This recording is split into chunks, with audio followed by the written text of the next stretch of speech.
Morning guys, on Matthew chapter 9, reading from verse 27 to 34.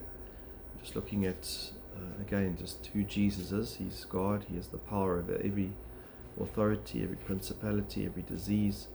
And here we see Him healing the blind men and then casting out a demon that makes someone mute. 27, as Jesus went on from there, two blind men followed Him, crying out, "Have mercy on us, Son of David." He is the Son of Man, He is human, He's the Son of David, the line of the King David.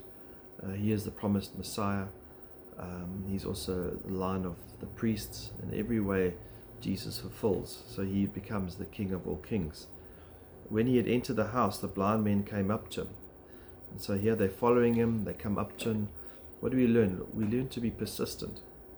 In prayer, we don't give up with one prayer. God wants us to be persistent in prayer and to keep seeking after Jesus, to keep pleading with Jesus. And here they know He is the source to make them, to heal them. And so they're going to the source and they're pleading, and with persistence they come to Jesus. And Jesus said to them, Do you believe that I am able to do this? This is the key with many of the healings of Jesus. Not all, but most, in fact, are based in faith. We need to believe that Jesus has the power to heal. We need to believe that He has the power over every principality. And so Jesus asked, are you able to do this? They said, "Yes, Lord." And so they had the faith to believe that Jesus could make them see.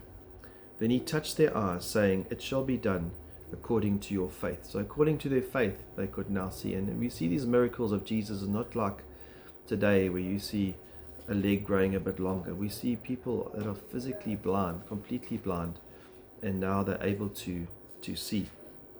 Verse 30, and their eyes were opened, and Jesus sternly warned them, "See that no one knows about this." Jesus had a ministry to fulfill. He had to get to certain places, and His time had not yet come. And so in order to be able to move around, He couldn't have crowds and crowds of people. So He told them, don't go and tell anyone about this. But of course they did. But they went out and spread the news about Him throughout all the land. Verse 31. And as they were going out, a mute, demon-possessed man was brought to Him. And here's a classic case of a demon not only taking over someone's mind, but actually taking over the ability to speak. Ultimately, a demon-possessed person is controlled by that demon. And so Jesus wants us to have the mind of Christ. He wants us to be able to think clearly. He wants us to be self-controlled. And so a demon does the opposite. He takes control. And so not only can you not think, but you cannot speak. After the demon was cast out, as they were going through, a mute demon-possessed was brought to Him. After the demon was cast out, the mute man spoke, and the crowds were amazed and saying, "Nothing like this has been seen in Israel." No one has this power to heal the blind, to cast out demons. They knew these people well. They knew that no one could cast these sort of demons out. And here's Jesus with this kind of authority. And so we see two responses to the power of Jesus. We see them acknowledging who He is, and then we see the skeptical, pharisaical response here in 34. But the Pharisees were saying, "He casts out demons by the ruler of demons." And so even today we have those who doubt, and they start to say, no, this person who's been transformed, who's been born again, who's given up all these addictions of alcohol and is now of a sound mind, that must be because of X, Y, and Z. They never acknowledge that the source as being Jesus. And so we have the skeptics today, just like we had with the Pharisees. And we have the two responses. And God wants us to acknowledge that Jesus is the one who heals. He's the one who gives us power. He's the one who gives us a sound mind.